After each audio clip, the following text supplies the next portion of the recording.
porque eu sei rigorosamente tudo que já foi dito. Agora, Tony, Pedro e Ângela, vamos dar um passo atrás decisivo? Proponho. É o seguinte: como é que foi possível que este homem, cujas capacidades intelectuais são mínimas, o Sérgio Moro, do ponto de vista intelectual, é zero. Do ponto de vista do conhecimento do direito, não é nada. As pessoas, por exemplo, alguém que diz conge. Isso. Não, é pior.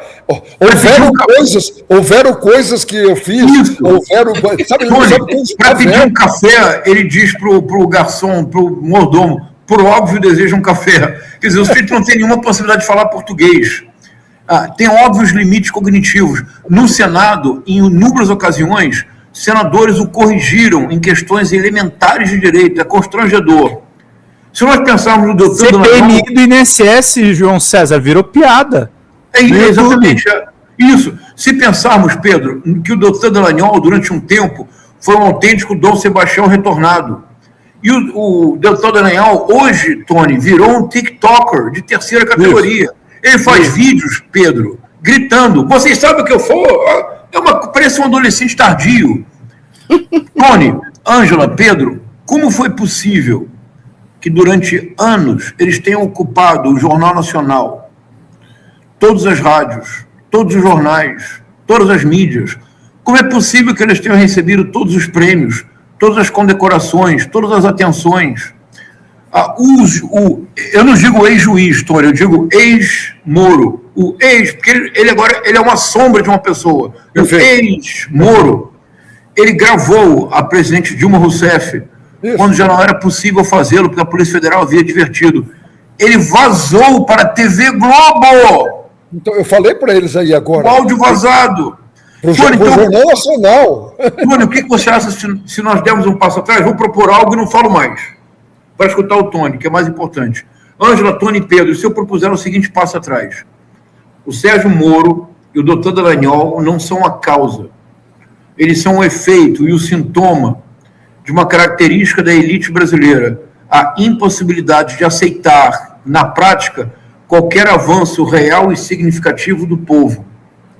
Eles decidiram acabar com o PT de qualquer forma. Nunca houve no Brasil um partido tão demonizado quanto o PT. E, Tony, se alguém disser que o PT fez um governo de esquerda, é louco. Os governos do PT foram governos de conciliação, de grande acordo nacional. Eu também acho. Nunca foi um governo de esquerda. Mas a elite brasileira é tão absolutamente refratária a qualquer ganho real da classe trabalhadora, a qualquer avanço significativo do povo, que endeusou a Sérgio Moro e o doutor Dallagnol. Por que eu chamo atenção para isso e paro? Porque está acontecendo mesmo agora, Tony. Isso. O que vocês acham dessa ideia? Veja, primeira coisa, eu vou nesse passo atrás, como que eles chegaram a isso daí? Ele é um indigente intelectual, ele é um juiz que, como já falei aqui agora há pouco, para mim ele só pode ter comprado o diploma dele, ele é um analfabeto e burro, porque eu convivi com ele esse tempo todo e eu sei o quanto ele é burro. Porém, aí você me pergunta como? Essa turma está junto desde 1996, Januário Paludo, Carlos Fernando e ele. Deltan Dallagnol entrou em 2004, Deltan Dallagnol, que é outro bobo da corte. Então, eu vou te explicar. O mentor intelectual de tudo isso daí, o primeiro mentor intelectual, chama-se Carlos Fernando dos Santos Lima. O segundo, Januário Paludo. Ele é o verdadeiro dono, né, Tony?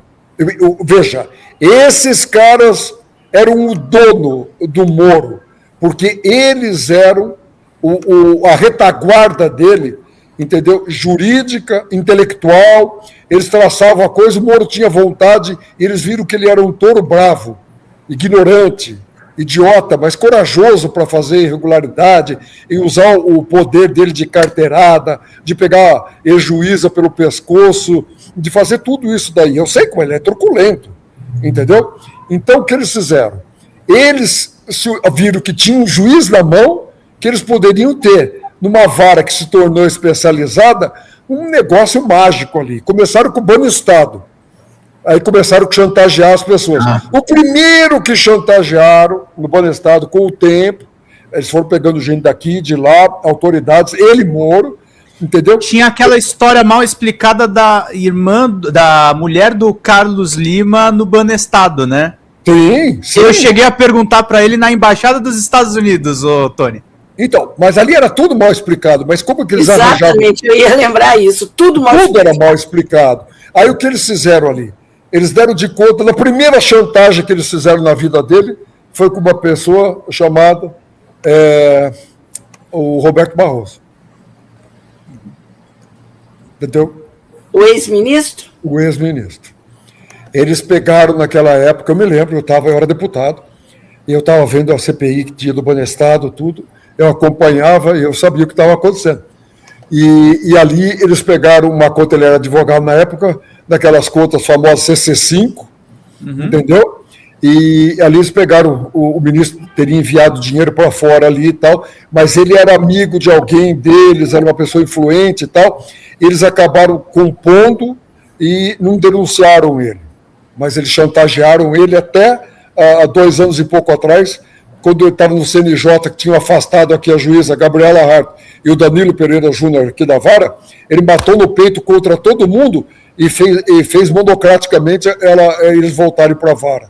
Entendeu? Então eles chantagearam até há 2 anos e meio atrás, o ministro Barroso, com isso daí. E aí foram fazendo o quê?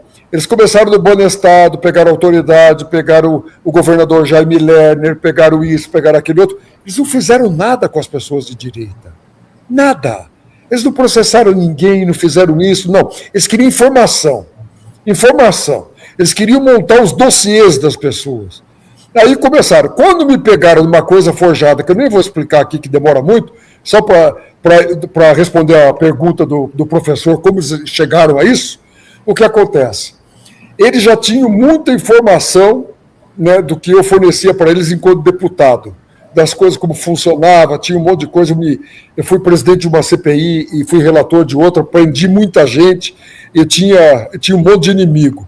Eu andava com proteção, andava com tudo isso, e o Carlos Fernando me acompanhava e sabia. Isso em 2000. E aí o Carlos Fernando foi sabendo, ele estudava, ele tinha essa de ir para os Estados Unidos, de começar a procurar gente fora, ele queria se aperfeiçoar em arapongagem. E ele fez o quê? Eu sei porque ele me sugeria isso dentro da CPI. Vamos grampear esse cara, vamos pedir o grampo disso aqui, vamos fazer aquele outro, desde aquela época. E ele era bem moço naquela época, ele já tinha esse espírito aí fascista. Aí, quando eles pegaram todas as informações do governo, de gente do governo, e depois de 2 anos e pouco me pegaram, eles queriam usar o meu network. Eles queriam pegar todo esse conhecimento que eu tinha, sabe, desde 24 anos que eu andava, eu fui genro do Ney Braga, que foi um político importante aqui, foi ministro, foi senador, governador, foi prefeito, foi tudo. E ele era o mais importante do Paraná, e eu fui genro dele. Então eu conhecia os trâmites, né, e os bastidores de palácios, tudo isso. E eles queriam pegar isso daí. E através de mim, montaram essa rede. E eu comecei a fazer o quê?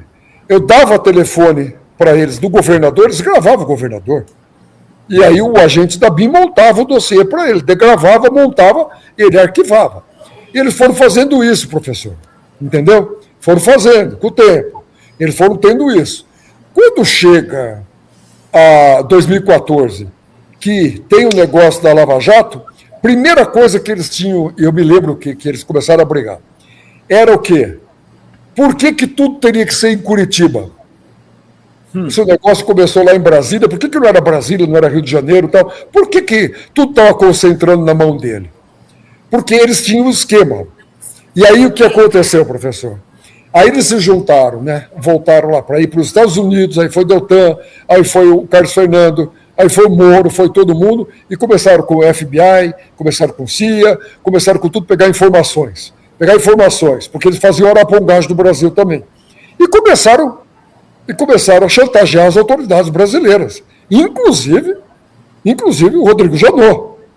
Entendeu? Chantagearam bravo, porque o Janot estava indo contra eles, tudo. Eles foram lá, o Deltan e o Carlos Fernando, falaram para mim que no outro dia o Janot ia mudar de postura.